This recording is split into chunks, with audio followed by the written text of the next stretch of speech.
Okay, good morning. We are back from our closed session on the continuance for the motion to strike. We are going to grant that continuance so the commissioners have a chance to review everything that was provided. We will not allow any further submissions of any sort in this matter. We will check with staff if we will be continuing this to April or May to see what the agenda looks like, and someone will get back to you in the next couple of days, so you'll be able to have that on your calendar. Thank you very much for the consideration. Thank you.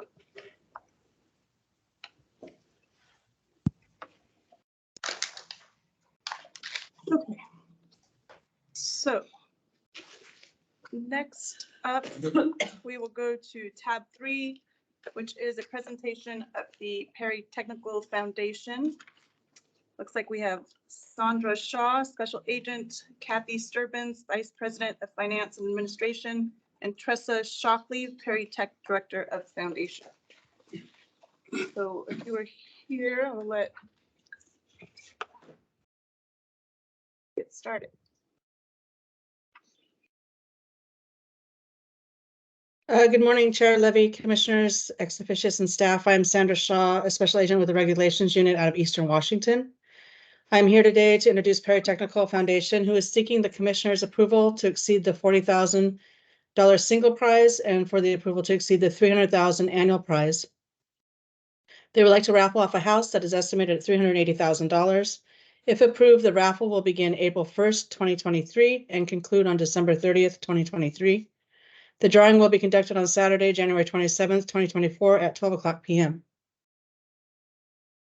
Perry Technical Foundation was issued a raffle license in July of 2019, and this will be their 4th time requesting approval from the Commissioners to conduct a raffle exceeding the $40,000 single prize and to exceed the $300,000 annual prize.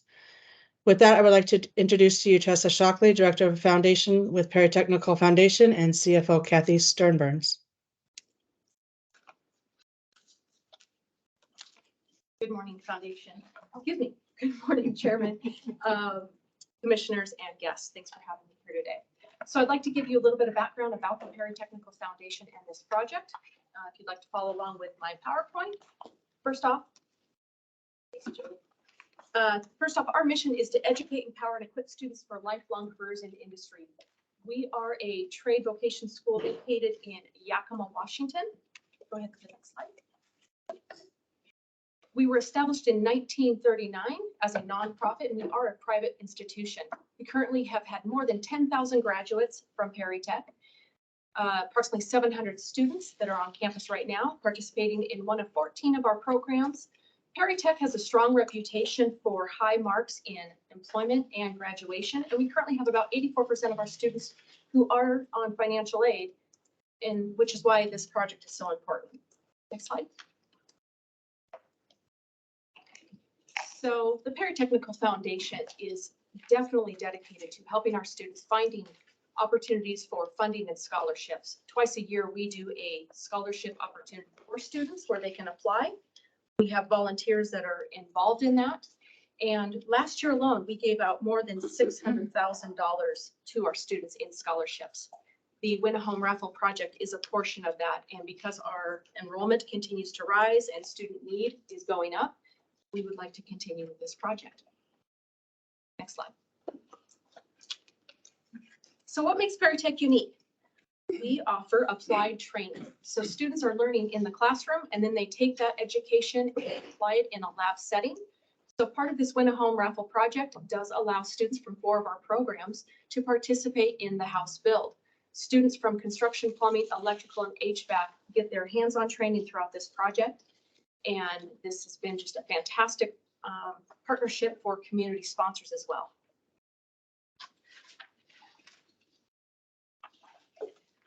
As Sandra had indicated, we are asking for renewal of a 4th raffle, but I'd like to give you a little bit of side-by-side comparisons of the prior raffles that we've done. Our very first time going through this, 6 months into the raffle is when COVID hit. So unfortunately, ticket sales were a challenge. That year, we did not reach our goal of selling more than 4,000 tickets in order to give away the home. But we were able to raise a nice amount for student scholarships. The winner had a prize amount of about $120,000. We were able to help 84 students with additional awards, and the home expense was about $364,000 to build. Next.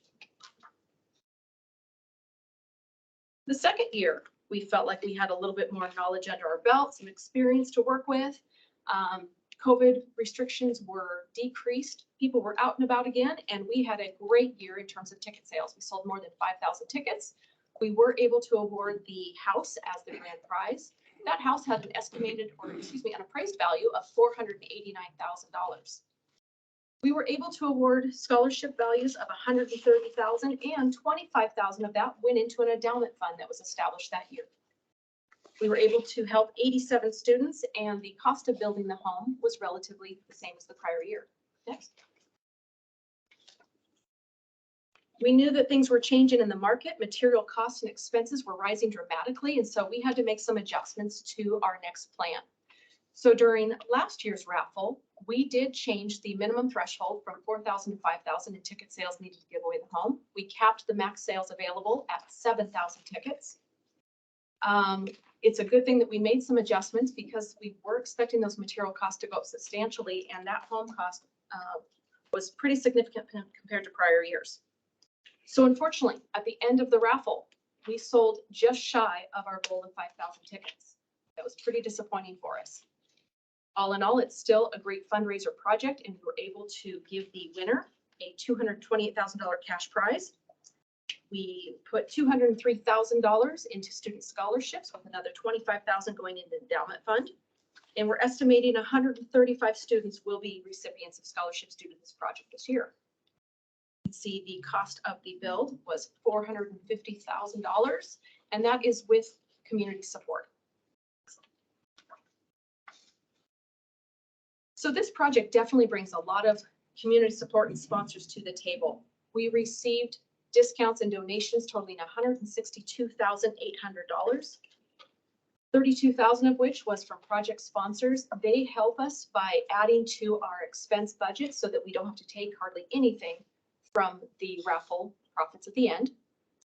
We had 42 build sponsors who donated and discounted their services and supplies towards the build for a total of about $110,000. And then we added prizes this year, and those valued $20,400. Before we hit play on this, I just want to say that we are fortunate to have an in-house marketing department that are really good at their job. We definitely have connections in the community. We have established numbers with all of our social media channels that we follow. So I just want to share a little mini piece of something that we did do throughout the raffle.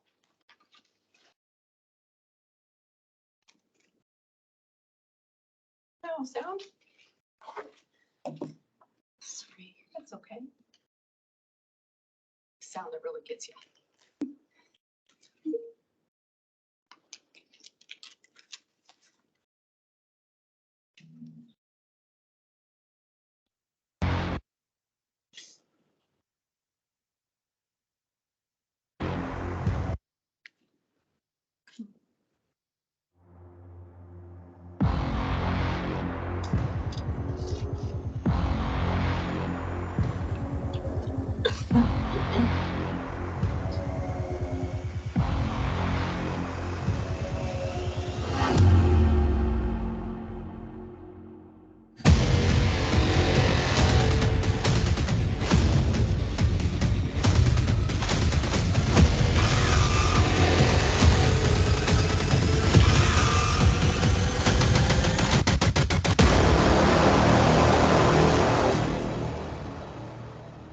That makes you want to buy a ticket right now, right? Sorry, ticket sales have ended. So next slide, please. So since that raffle, we were not able to give away the house. As I said earlier, the grand prize winner was a cash prize. We also had 3 other prizes that were awarded. We had a diamond ring valued at more than $10,000. We also had a very nice patio barbecue set. That winner decided to not claim their prize. And then we had an additional winner who received an electric lawnmower, but by the time I put this PowerPoint together, I hadn't met with that winner yet. Next slide. So we definitely learned a lot from this past raffle. One of the things, as I had mentioned, one of the prize recipients did not wish to claim their prize, and that is because they did have taxes that were on top of that. So in this coming year, we are planning to make some additional changes, and one of those being added prizes. But first, I guess I need to back up a little bit. I want to talk about prior year compared to the year that we just wrapped up. What were the differences and maybe why we didn't reach those estimated sales? So we did extend sales into the end of January, whereas the prior year we stopped them in December. Oddly enough, though, the final month of sales was almost identical, about 1,400 tickets during that month. Like I said, we added additional prizes. We wanted to add extra incentive for people to purchase tickets. We did change the number of ticket vendors, but we streamlined it based on our locations that had maximum sales numbers. We did add additional community events. That's something that's very popular in our community. So we added more, but yet we still didn't sell more tickets. And we dramatically increased our marketing budget with really heavy marketing during that final quarter. We basically feel that there is an economic impact that probably had the greatest effect on this last year's raffle. The prior year, when we sold more than 5,200 tickets, people had stimulus money available, a little extra disposable income, and probably the reason why we saw the greatest difference between ticket buyers who only purchased one in the prior year, with a difference of 561. So as we look ahead to the next raffle plan that we are presenting today, we'd like to maintain the minimum threshold at 5,000 tickets, keep the maximum at 7,000.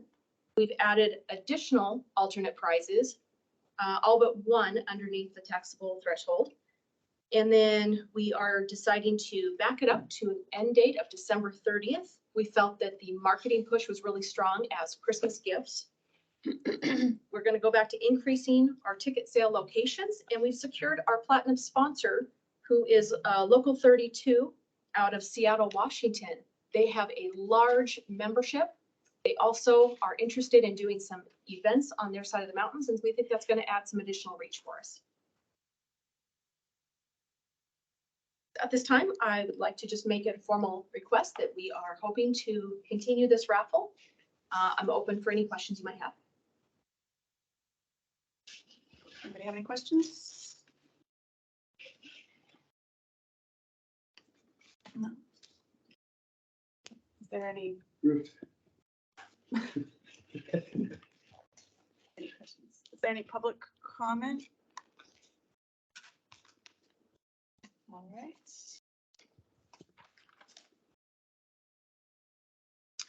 If you're up for a motion, I'd like to make that.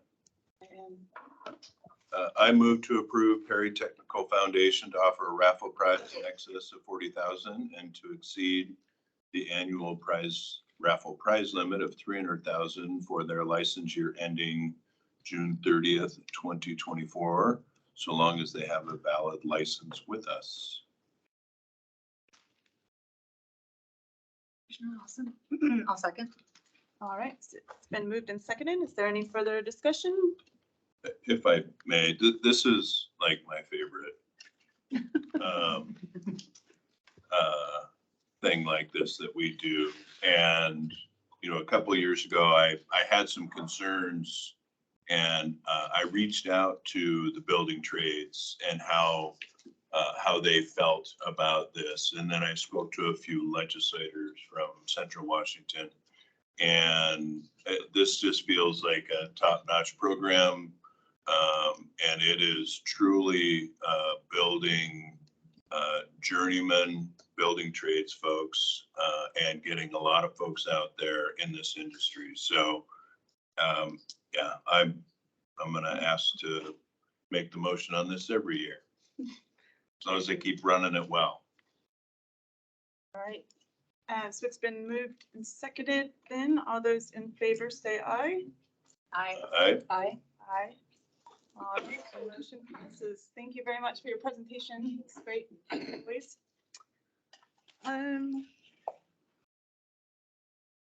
So I think we're going to have a 5-minute break, and then we'll come back for the budget update. So let's see, 10:22. We'll say 10:30. Forward to